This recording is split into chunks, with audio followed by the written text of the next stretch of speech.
Number nine. Number nine for me is Ibn Abbas. Abdullah ibn Abbas ibn Abdul Muttalib, who is the Prophet's cousin and the cousin of Amir al-Mu'mineen. And he is a controversial figure for a number of reasons. So, number one, Abdullah ibn Abbas is controversial because there are reports that indicate he had a close relationship with Abu Bakr, Umar, and Uthman. He was always hanging around with them, talking to them. And so this makes him a bit controversial.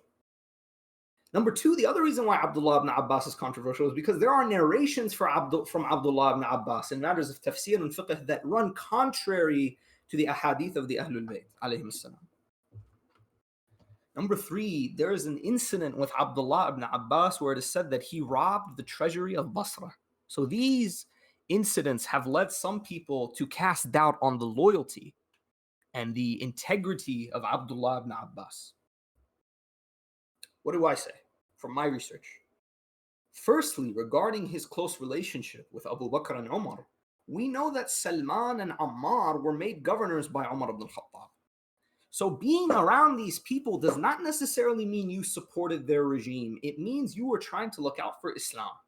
Because Imam Ali would give advice to Abu Bakr, Umar, and Uthman whenever they asked for it. For the sake of Islam, though, Abdullah ibn Abbas, we specifically with Umar ibn al-Khattab, there are narrations in Sharh Nahj al-Balagha, Umar ibn al-Khattab was obsessed with getting Abdullah ibn Abbas on his side because he recognized this kid was a genius. But Abdullah ibn Abbas was a firm partisan of Amir al-Mu'mineen, salamullahi alayhi. And this is present in many narrations. Let me give you some examples. When Aisha narrates that the Prophet died on her chest, what narrative do we use to counter this? Use the narrative of Ibn Abbas. He says, no, that's a lie. It's in Tabaqat ibn Sa'ad. He says, I was there. He died with Amir al-Mu'mineen on his chest. Right? That's number one. Number two, when Umar narrates the story of Abu Bakr's bay'ah, how it was felt, who's the one that narrates it? Is Abdullah ibn Abbas. Shaqshaqiyya sermon, who narrates it? One of the narrators is Ibn Abdullah ibn Abbas. When we look at Ma'rakatul Jamal, the build-up to Ma'rakatul Jamal, Ibn Abbas is Imam Ali's man in the room. He's the one who stands up to Aisha, and when the battle is over, he tells her to go home, right? Abdullah ibn Abbas is a firm partisan of Amir al-Mu'mineen, salamullah alayhi. And there are narrations that say that when he was dying, and this is in Musnad Ahmad ibn Hanbal and Riyadh al-Nadhira, he said, Ya Allah, I seek nearness to you by my wilayah of Ali ibn Abi Talib. Correct? And on his last moments, he says, my wasila to Allah is my wilayah of Ali ibn Abi Talib, salamullah alayhi. And there are narrations, for example, that say that when he, meets with Muawiyah says to him, because the news of Imam al-Hasan's death, and this is all recorded in our Muawiyah document, Muawiyah says to him, he says, Ya Ibn Abbas, Mabruk, you have now become the chief of your people. And so Ibn Abbas says to him, he says, Muawiyah, so long as Abu Abdullah is alive, he is my chief and the chief of Bani Hashim. In another narration, when he comes in to meet Muawiyah, and Muawiyah is all giddy over the news of Imam al-Hasan's death, Ibn Abbas says to him, he says, Muawiyah, Aba Muhammad, his death will not lengthen your life. And so Ibn Abbas went blind during the lifetime of Muawiyah. And so it is said that Muawiyah said to him, Ibn Abbas, this curious thing, why do you all Abdul Muttalib go blind? Because your father went blind in the end of his life, Abdul Muttalib went blind.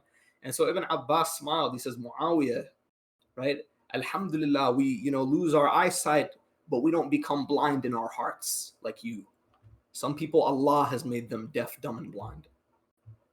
And so there's another narration. This one is in Ansab al-Ashraf. The conversations between Ibn Abbas and Muawiyah is amazing. Muawiyah says, Alhamdulillah, who killed Ali ibn Abi Talib. Because now you and me get to be friends of Ibn Abbas. Because, when Ali was alive, we were enemies. And so Ibn Abbas says, you pray, Alhamdulillah, for the death of my cousin and my master? And so Abdullah ibn Abbas, the story of him robbing the treasury of Basra, this story is recorded in Rijal al-Kishi, but it has weak chains. It is also recorded in Tarikh al-Tabari. But the details of this event do not add up. Because when Imam Ali died, there's a difference of opinion if he was in Basra or he was in Hijaz. So the contradictions in these narrations, in my opinion at least, make it so that this story is unreliable, right? And so Ibn Abbas, he was a companion of Amir al-Mu'mineen. Why is he so low on this list? Because he's Imam Ali's cousin. Ibn Abbas has low imamology. He's not afraid to question Amir al-Mu'mineen and to tell Amir al-Mu'mineen, I think you should do this. You should do this, right? And he's not exactly a brave person either. He's not as brave as some of the other people on this list, right? But his intellectual capacity is what made me put him on his list, is because his narrations in the books of our opponents, they are a weapon for us. Ibn Abbas is our man in the room. He represents Bani Hashim. He represents the Shia of Ali, correct? Me personally, the reason why I think Ibn Abbas, his legacy became so controversial is because his descendants who were Nawasib, they were enemies of the Ahlul Bayt, the Bani al-Abbas, their animosity towards the Ahlul Bayt made some Shia look back at Ibn Abbas with a bit of animosity. And I don't think this is fair, because Ibn Abbas, because his relationship with Imam Ali doesn't affect his descendants' relationship. There's a narration in Al-Kamil fi al-Tarikh by Ali ibn al-Athir. It says when his son was born, Ibn Abbas called him Ali. They said, why did you name him Ali? He says, I named him after the most beloved person to me. I love Ali ibn Abi Talib. Of course I'm going to name my son after him, right? So the biggest question, though, is why was Ibn Abbas not at Karbala? Ibn Abbas, there's an interesting report from him in Tarikh al-Islam. It is narrated by his student, his disciple Tawus. He says, when Imam al-Hussein came to meet me, he was blind by this point. I'm his cousin. I was the cousin of his father. I'm like an uncle to him. He says, I said to Abu Abdullah, I said, Ya Abu Abdullah, don't go to Iraq. Ahlul Kufa are not reliable. They're not trustworthy. Right? They're going to betray you. They betrayed your father. I was there. They betrayed your brother. So, go to Yemen. Give bay'ah to Yazid, but don't get yourself killed. Imam al-Hussein says to him, Ibn Abbas, the reason why I'm going to Iraq, I'm not going to Iraq because I want the Kufans to support me, right? He says, the reason why I am going to Iraq is because if I stay in Mecca, if I stay in Medina, these people will destroy Rasulullah's city just to kill me. I have no sanctity for them. I either give bay'ah or they kill me, and I refuse to give bay'ah to a tyrant like Yazid. He says to him, or I go to Mecca. If I go to Mecca, these people, that even Baytullah al-Haram has no sanctity for them. And subhanAllah, Imam al-Hussein was right. Because after he died, what did Yazid's army do? They attacked Medina and they attacked Mecca.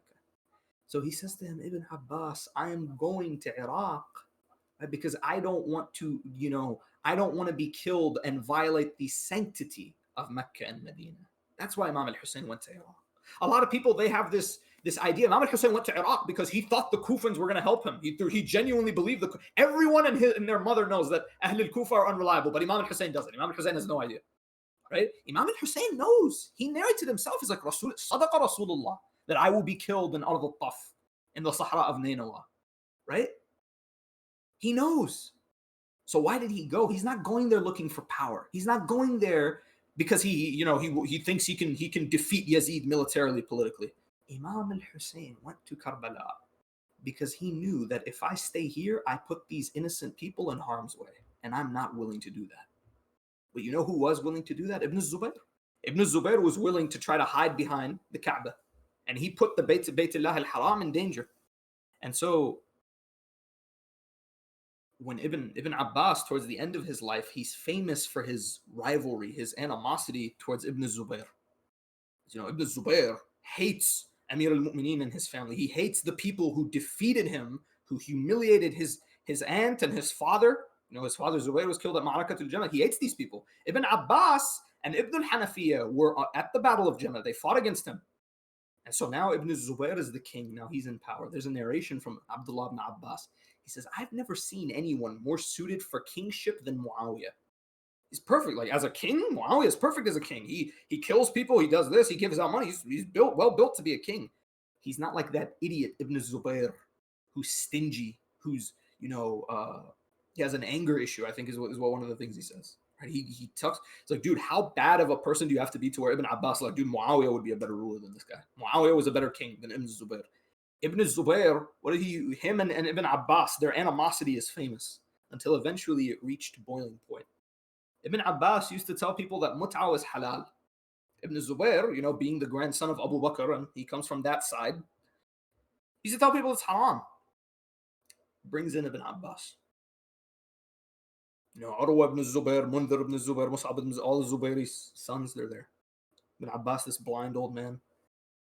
And so Ibn Zubayr says to him, Ibn Abbas, what am I going to do with you? I keep telling people that mut'a is haram, and you tell people it's halal. Who do you think you are? It said that he did in a khutbah. Ibn Abbas was sitting in the room. He attacked him indirectly. He says, Allah has made certain people blind, their hearts and their eyes blind, the people who allow mut'a. Ibn Abbas said to Ibn Zubayr, he said to him, Ibn Zubayr, listen to me. I was a companion of Rasulullah sallallahu alaihi wasallam. I was a disciple of Amir al-Mu'mineen. I take my fiqh from the Ahlul Bayt. You get your fiqh from people who don't even know, Surah Al-Baqarah, people who don't know the hukm of a murtad, people who make up narrations about inheritance. He says to him, Alhamdulillah, who made me blind so I don't have to look at people like you. And as for me saying mut'a is haram, Ibn Zubayr, why don't you go ask your mother? Got to be one of the greatest roasts in Islamic history. Like, honestly, it's like the greatest. And it's recorded in the books of our opponents. It's sahih. And so it's sahih. We have a whole bunch of them. It's corroborated by many of them. And, Ibn Zubayr went to his mom, Asma, and he's like, Mom, Ibn Abbas, he says this. Mom, is it true? And she says, yes, this is the mut'a that we used to do in the time of Rasulullah. And in Al-Iqd al-Farid, it says Ibn Abbas said to Ibn Zubayr, he said the first person to put the jamra, I forget the word, he put the jamra and the coal on the thing, right? The first person to practice mut'a was your dad Zubayr and your mother Asma. They're the first people in our ummah to have that kind of relationship. Congratulations, you are the first son of mut'a in Islamic history, and now you are trying to ban mut'a for everybody else. Subhanallah. And so Ibn Abbas, he did not stay in Mecca and Medina. He had to go to a Ta'if, and that is where he died. He's currently buried in Ta'if. Right? He died in exile, essentially. And so Ibn Abbas, to summarize him, very, very smart, extremely smart, sometimes too smart for his own good. That's my biggest criticism of his. He's very smart, but sometimes he's too smart for his own good. There are times when he has too much faith in his own intellect and his own intelligence instead of just narrating what the Imam says. And so for us, Ibn Abbas, like, he's still a controversial individual. Very controversial individual, absolutely. But I agree with Sayyid al-Khu'i, rahmatullahi alayh, his final summary of Ibn Abbas. He says, if we take all the narrations of Ibn Abbas in our books, ignoring the books of our opponents, right? All the negative things about him are weak. They're da'if. All the positive things about him, they're weak as well. This is what happens. We have a strict Rijal standard. But he says, but the number of positive narrations about Ibn Abbas outweigh the negative ones for so much that we believe we have a good view of him. So I think Ibn Abbas is an extremely important figure and early, very important narrator. There are things that only he narrates. He's your view into that world. If it weren't for Ibn Abbas, we might only have Aisha's point of view of the early Islamic period, right? So for this reason, I have put Ibn Abbas at my number 9. Are there companions of Imam Ali who were better than him, who had more faith than him, who had more faith in their Imam? Absolutely, absolutely. I have no doubt about that. But do we look at Ibn Abbas and say, for example, he was a munafiq or he was an enemy of Amir al-Mu'mineen? I don't think there's enough evidence to make that claim. I don't think so. And I think that from the books of our opponents, it is more apparent that Ibn Abbas was a partisan of Amir al-Mu'mineen. Salamullah. So that's number 9.